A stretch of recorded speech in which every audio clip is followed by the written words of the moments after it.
Salam satu Injil. Damai sejahtera kiranya menyertai saudara dimanapun berada. Pada kesempatan kali ini, saya kembali untuk menyampaikan tentang dispensasi Alkitab bagian 3, yaitu zaman kekristenan. Pelajaran 3 ini sangat besar maknanya bagi kita, sebab kita hidup pada zaman ini dan juga di sini kita dapat mencari kehendak Allah bagi kita. Pada pelajaran pertama, kita telah mengenal zaman Bapa-Bapa.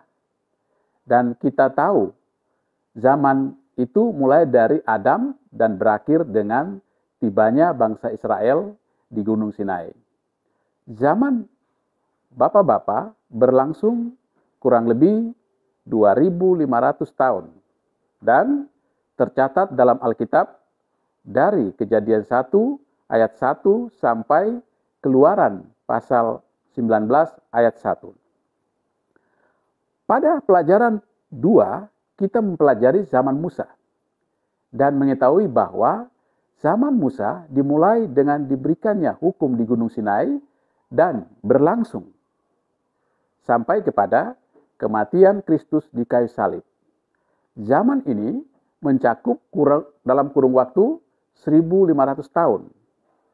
Zaman ini tercatat dalam Alkitab dari Keluaran pasal 19 ayat 2 sampai kepada kematian Kristus yang tercatat dalam Yohanes pasal 19 ayat 30. Sekarang kita sampai pada bahasan mengenai zaman kekristenan. Disebut demikian karena Kristus sekarang adalah juru selamat kita. Matius pasal 1 ayat 12. Dia juga sebagai juru bicara Allah dan pemberi hukum atau disebut lawgiver. Ibrani 1 ayat 1 dan ayat 2. Kristus mempunyai kuasa baik di surga maupun di bumi. Matius 28 ayat 18. Dia adalah pengantara kita dengan Allah. 1 Timotius pasal 2 ayat 5. Zaman kekristenan ini dimulai dari hari Pentakosta, pertama setelah kebangkitan Kristus, dan terus berlangsung hingga saat ini, dan dicatat dalam Kisah Rasul sampai dengan Kitab Wahyu.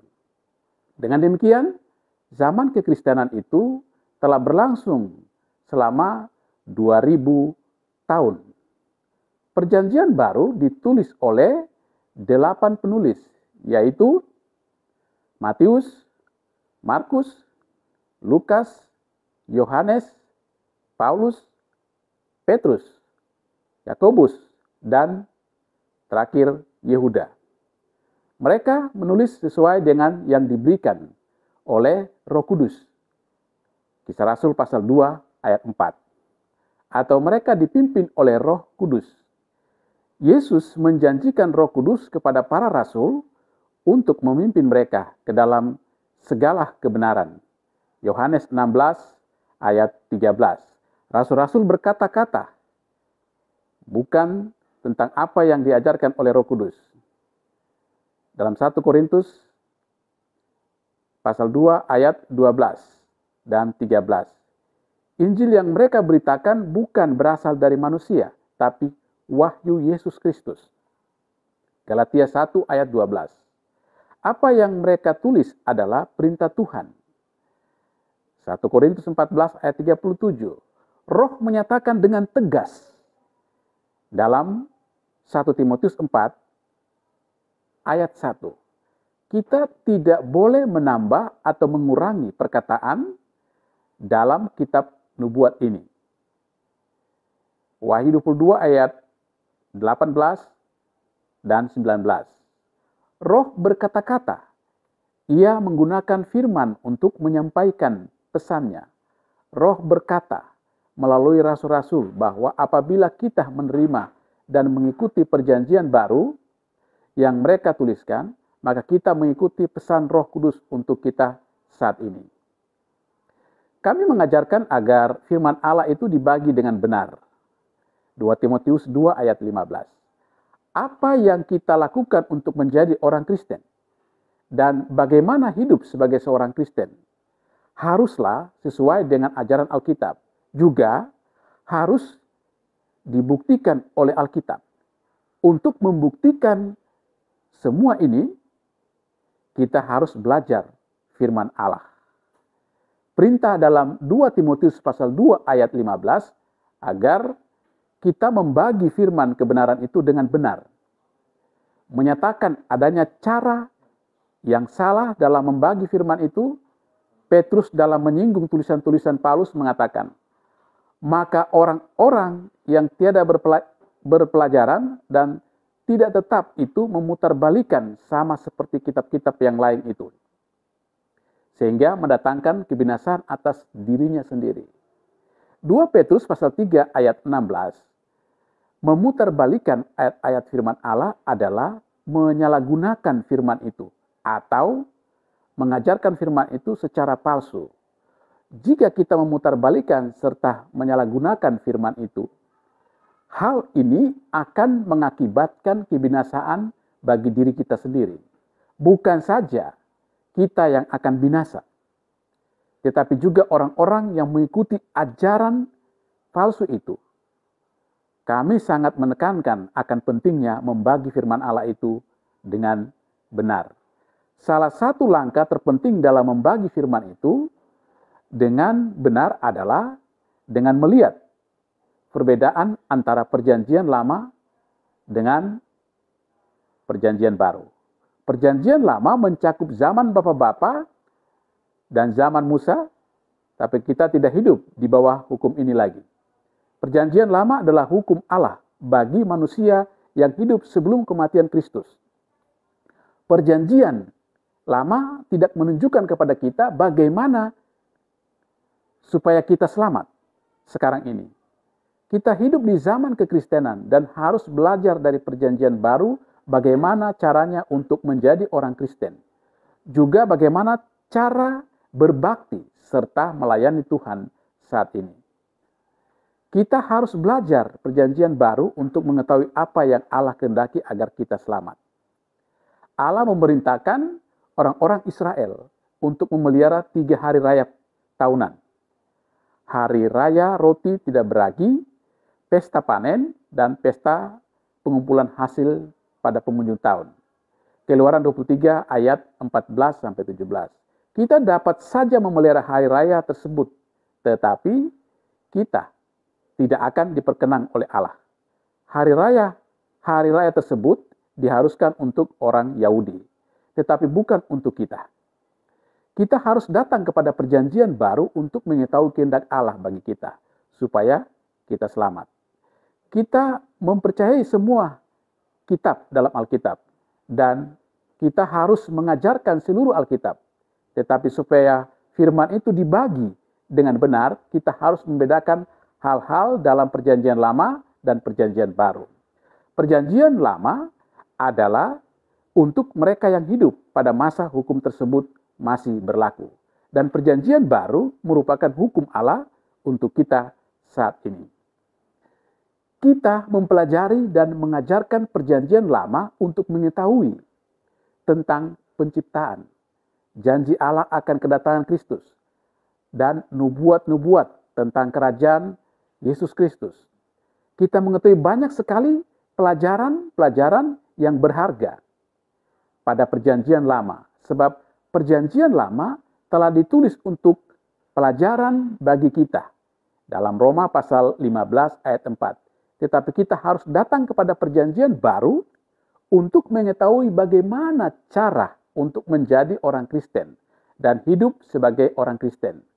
Karena kita harus mendengarkan Kristus dalam Matius pasal 17 ayat 5. Dan Injil itu adalah kuasa Allah untuk menyelamatkan. Seperti yang dijelaskan dalam kitab Roma pasal 1 ayat 16. Lebih jauh mengenal perjanjian baru dan zaman kekristenan. Perjanjian baru terdiri dari 27 kitab, mulai dari Matius sampai Wahyu. Kitab-kitab tersebut terdiri dari 260 pasal dan ditulis oleh 8 orang penulis. Biasanya kita berpikir bahwa perjanjian baru dimulai dengan Matius pasal 1 dan ayat 1, dan ini memang benar. Matius, Markus, Lukas, dan Yohanes semua menulis mengenai peristiwa dalam kehidupan Kristus. Tetapi haruslah diingat bahwa catatan-catatan dari kelahiran Kristus sampai kepada kematiannya di kayu salib adalah masa transisi. Sementara perjanjian lama masih berlaku. Setelah Yesus lahir, dia disunatkan menurut hukum Musa dalam Lukas 2 ayat 21. Mereka mempersembahkan korban penyucian menurut hukum Musa. Lukas 2 ayat 22 sampai 24. Yesus pergi ke Yerusalem untuk merayakan hari raya Paskah sesuai hukum Musa. Lukas 2 ayat 42 sampai ayat 52. Selama pelayanannya, Yesus mengajar orang lain untuk memelihara hukum Musa dalam Matius 8 ayat 2 sampai 4. Sebelum Yesus mati, hal terakhir yang dia lakukan adalah merayakan Paskah dalam Matius 26 ayat 17 sampai ayat 21. Tetapi ketika Yesus mati di kayu salib, dia menggenapi perjanjian lama telah dipakukan di kayu salib. Itulah yang dijelaskan oleh Rasul Paulus di dalam Kolose pasal 2 ayat 14. Dihapuskan. Jadi Ibrani pasal 10 ayat 9. Yohanes Pembaptis datang untuk menyediakan jalan bagi Kristus. Dalam Matius 3 ayat 1 sampai 3. Dia melakukan dengan jalan berkhotbah kepada orang Israel bahwa mereka harus bertobat dan siap sedia bagi kerajaan itu. Yohanes mengetahui bahwa Yesus segera akan memulai pelayanannya dan kerajaan itu sudah dekat atau segera akan didirikan. Selama masa pelayanannya, Yesus mempersiapkan kedatangan kerajaannya, permulaan dari zaman kekristenan. Untuk melakukan hal ini, Yesus memilih 12 orang rasul untuk membantunya. Kami telah menyiapkan sebuah sejarah singkat para rasul dan pekerjaan mereka. Tolonglah pelajari dan ingat akan fakta-fakta mengenai rasul-rasul tersebut. Yesus memilih 12 rasul selama pelayanannya. Mereka adalah Petrus, Andreas, Yakub, dan saudaranya Yohanes, Filipus, Bartolomeus, Thomas, Matius, Yakub anak Alfius, Tadius, Simon, dan Yudas. Daftar nama-nama mereka dituliskan 4 kali dalam perjanjian baru. Tidak selalu dalam urutan yang sama. Matius 10 ayat 2 sampai 4, Markus 3 ayat 16 sampai ayat 19, Lukas 6 ayat 13 sampai ayat 16. Kisah Rasul 1 ayat 13. Nama Petrus selalu berada di daftar paling atas. Petrus, Andreas, Yakobus, dan Yohanes adalah para nelayan. Matius adalah pemungut cukai. Dia menulis kitab Matius dalam perjanjian baru. Filipus berasal dari Betsaida, sebuah kota nelayan. Sangat sedikit kita ketahui mengenai rasul-rasul lainnya. Petrus selalu diingat sebagai juru bicara 12 rasul, seperti di dalam Matius 16 ayat 13 sampai ayat 19. Menyangkal Yesus, Matius 26 ayat 69 sampai 75. Menyatakan kasihnya kepada Kristus, Yohanes 21 ayat 15 sampai ayat 17. Mengkhotbahkan Injil untuk yang pertama kali dalam kitab Kisah Rasul pasal 2. Berkhotbah kepada orang kafir untuk pertama kali kepada keluarga Kornelius, Kisah Rasul pasal 10. Menulis 2 kitab di dalam perjanjian baru.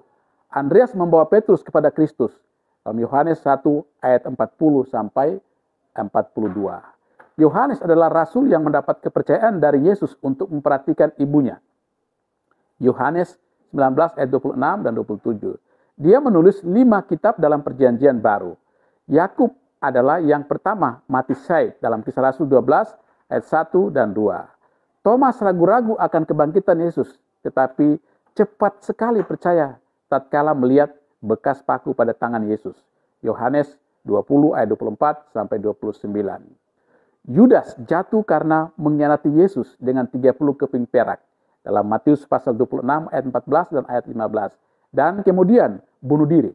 Jadi Matius 27 ayat 3 sampai 5. Sekarang rasul-rasul tinggal 11 orang dan kemudian Matius terpilih untuk menggantikan Yudas. Jadi jumlah mereka 12 orang lagi. Dalam Kisah Rasul pasal 1 ayat 22 sampai 26, Paulus kemudian terpilih menjadi rasul kepada orang kafir.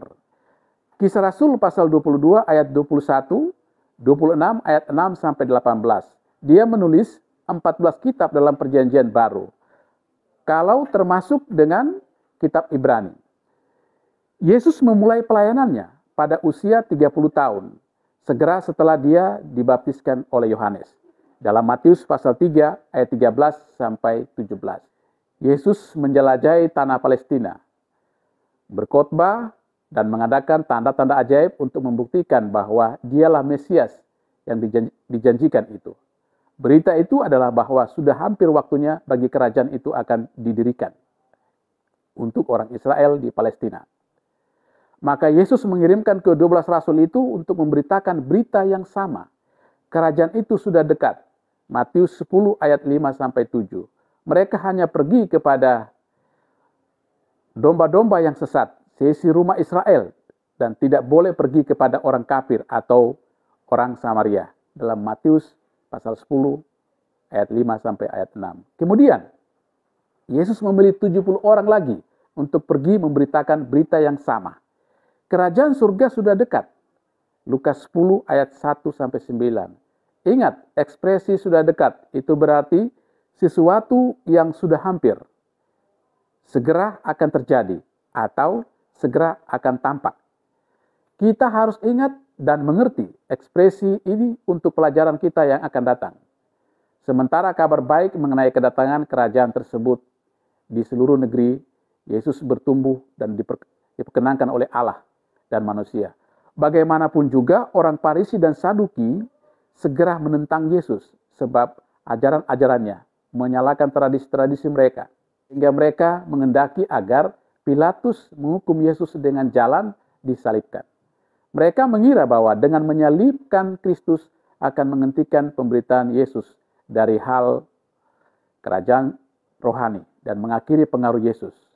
Mereka salah sebab Yesus bangkit dari kematian dengan penuh kemuliaan dan memerintah rasul-rasulnya untuk pergi mengajar sekalian bangsa. Seperti yang dikatakan dalam Matius pasal 28 ayat 18 sampai ayat 20. Mereka menunggu di Yerusalem sampai Roh Kudus datang, membimbing mereka dan memulai pemberitaan keselamatan melalui Yesus Kristus. Maka mulailah zaman kekristenan di Yerusalem pada hari Pentakosta. Yang pertama setelah kebangkitan Yesus. Seperti yang terdapat dalam kitab Kisah Para Rasul. Demikianlah pelajaran yang saya sampaikan pada kesempatan ini. Tetap ikuti channel ini untuk mendapatkan update terbaru video 1 Injil. Tuhan Yesus memberkati kita.